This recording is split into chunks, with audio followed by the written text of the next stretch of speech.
Les auditeurs de la radio Liberté Kinshasa, vous nous suivez à fréquence modulée de 96,38 MHz. Présidence de l'Union africaine, la RDC prend officiellement la tête de cette organisation panafricaine. Ça sera demain, samedi 6 février 2021. C'est donc un retour très important de la RDC sur la scène panafricaine de la mondiale, pourquoi pas. Quelle sera la portée du mandat de la RDC porté par le président de la République, Félix Antoine Tshisekedi, également les enjeux et aussi les retombées de ces mandats à la tête de l'Union africaine. On en parlera avec nos invités. Ici au Congo, vous le savez, c'est la politique dominée par notamment des tensions. Nous avons au Parlement, particulièrement à la Chambre haute, par le Sénat. Alex Momba vit donc peut-être ces dernières heures. Vous le savez, hier, c'était l'installation du bureau d'âge du Sénat avec le sénateur Amboleux qui va diriger le bureau d'âge.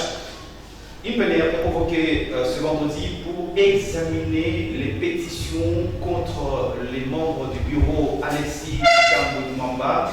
Et ils sont tenus d'être à présent, c'est un communiqué du Sénat, pour présenter comme le veut le règlement intérieur leurs moyens de défense. Vous le savez également, la réaction de l'opposition, particulièrement des FCC, les sénateurs FCC, qui dans une déclaration rendue hier parlent d'une dérive dictatoriale et ils appellent le chef d'État à pouvoir arrêter justement cette dérive dictatoriale qui s'installe, selon eux, de notre pays, la RDC. Également, on va en parler avec nos invités et pourquoi pas d'autres enjeux également du pays.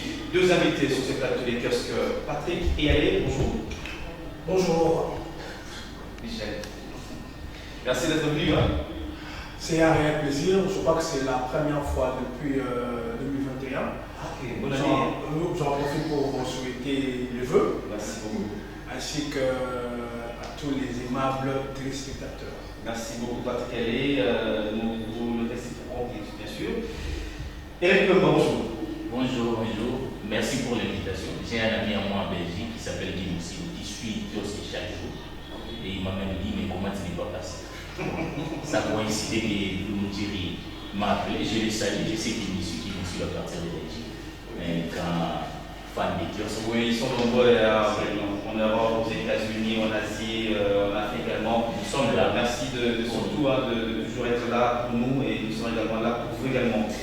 Le temps pour aller le jour paru à Kinshasa ce matin, faveur des As, Sénat, le FCC dénonce une dérive dictatoriale 50 jours après son instauration le 7 décembre 2020. Couvre-feu, vivement une évaluation de l'évolution de la Covid-19. C'est important d'abord. Est-ce qu'on ne doit pas faire finalement cette évaluation de couvre-feu? C'est vrai que la deuxième vague, oui, on comprend, bien sûr, mais ça pose un problème aussi sur l'État. Oui, nous assistons à une espèce de navigation à vue. C'est vrai que la gestion de cette pandémie partout ailleurs pose problème, mais il faut raison garder que nos dirigeants apprennent à concevoir des mesures adaptées à nos réalités. Il y a ces mesures dont on n'a pas le luxe de se payer. Ce couvre-feu asphyxie l'économie informelle, des gens qui sont des dénonciers, des bistrots, des restaurants. Cette activité-là de nuit est en train de subir une asphyxie, mais aussi la fermeture des écoles et des universités. Je pense que nous sommes en train de risquer une année blanche. Ça sera compliqué, surtout pour nous les autres, avec nos petits moyens qui avons déjà payé les frais. C'est compliqué. Je demande à ce que, plus urgemment que possible, que les dirigeants s'asseyent et voient à quelle mesure possible ils peuvent rectifier les choses. C'est vrai, moi je suis de ceux qui savent que cette maladie est là pour le mieux. Je ne suis pas de ceux qui minimisent, qui disent que c'est une attention. La maladie est là, mais cherchons les voies et moyens pour qu'on cohabite avec cette maladie. Parce que, d'après ce que nous voyons, même à l'étranger, ce n'est pas de sitôt que cette maladie va prendre congé de nous. Donc, elle est venue pour s'installer durablement. Donc, on ne peut pas se donner le luxe de prendre des mesures intemporelles pour lutter contre cette maladie. On doit s'adapter. Voilà. J'allais quand même dire un mot. Quand ça mérite d'être évalué, quand on donne une mesure, ça doit concerner tout le monde. Parce que l'image. Sur le plan d'éducation, est-ce qu'il n'y a pas moyen qu'on ne peut pas en venir? Moi, je vais l'aborder sur un autre aspect qui nécessite vraiment l'évaluation. Ce couvre-feu a été violé par l'Union sacrée, les députés de l'Union sacrée. Nous les avons vus après, ils se sont retrouvés à Pullman à 1h du matin, où j'ai vu le président Bosso amener sa femme et ses enfants. Comme dans ce pays, le pouvoir n'a jamais été considéré comme un sacerdoce au service du bien commun. Le pouvoir a toujours été considéré comme une bénédiction divine. Tournabisso, il a amené sa femme et ses enfants, 500 députés en violation des gestes barrières. Ils sont arrivés jusqu'à plus d'une heure à saigner les trésors publics pour amener les gens à Pullman. Vous savez, ils n'étaient pas seulement les voir les boucas. Je pense que quand on prend des mesures, ça doit concerner tout le monde. On ne doit pas donner l'impression dans ces pays qu'il y a une classe de privilégiés. Parce que c'est comme ça, ils ont donné comme une image d'union sacrée. Les jours J, c'est un très mauvais signal. C'est que les mêmes habitudes vont répandre où il y a des hors la loi. Pourquoi? Parce que j'ai vu des policiers venir chasser des gens, je ne sais pas, chez là. Mon lait, c'est 500 ou 300 députés, je ne sais pas. C'est permettre les mix de passer des nuits jusqu'à minuit. Alors nous réduisons les mesures discriminatoires. C'est ce qui appelle même à une certaine évaluation. Très bien. Félix-Antoine Tshisekedi prend les commandes de l'Union africaine ce samedi 6 février, le vrai modérateur. Entendu ce samedi à Addis Abeba pour le 33e sommet de l'UA. Félix Tshisekedi déjà prêt avec le Premier ministre déçu par la tournure des événements. Au PPRD, le jeune réclame la tête d'Emmanuel Shadari. La rupture news, bureau du Sénat, le président Léon Mamouléo est de retour. Et puis écho de l'UDPS, Assemblée nationale, le bureau affiche complet. Tout à l'heure, j'annonçais avec des questions socio-économiques de notre pays. Vous savez, hier, on a quand même dénoncé le fait que la desserte en eau et en électricité, ça pose problème à Kinshasa, la capitale. Ensuite, en prière, chez moi, j'ai trouvé de l'eau, comme s'ils avaient écouté. Mais ce qui est vrai également, on doit continuer à parler des situations. C'est quand même pas normal qu'à Kinshasa, on manque d'eau, on manque d'électricité. Je pense que hier, j'appelais à ce que vivement l'Union sacrée également des entreprises publiques, particulièrement à la rive des eaux, c'est que je crois que c'est vrai, on dit il y a des problèmes, oui, mais les gens continuent à payer leur facture de l'électricité. Apparemment, ça tente à une certaine escroquerie. Bon, vous savez, à un moment, j'avais fait de cette histoire de la SNEL mon cheval de bataille.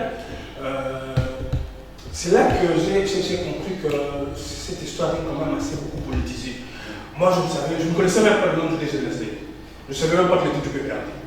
J'ai reçu des appels où les gens me disaient que non, il y a des gens derrière moi, d'un parti politique qui ont eu de l'argent pour combattre le DG parce que du PPRD. Je dis, je ne connais même pas son nom. Vous m'apprenez qu'il est du PPRD. Donc, pour répondre à votre question, je souhaiterais que dans l'élan de recomposition qui va arriver, que dans les entreprises publiques, on mette le qu'il faut à la place qu'il faut. Parce que au-delà de beaucoup de choses, il y a un problème de profit dans ce pays. C'est vrai qu'on doit récompenser, on doit caser selon la formule les alliés, mais il faut quand même qu'à un moment donné, qu'on nous donne des hommes, des valeurs, des hommes compétents, des hommes qui peuvent changer la situation.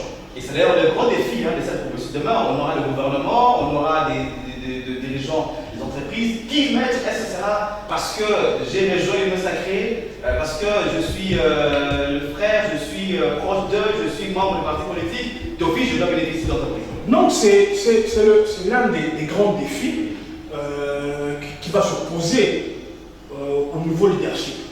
Ça veut dire la redistribution ou le partage des responsabilités, que ce soit au gouvernement, que ce soit des entreprises.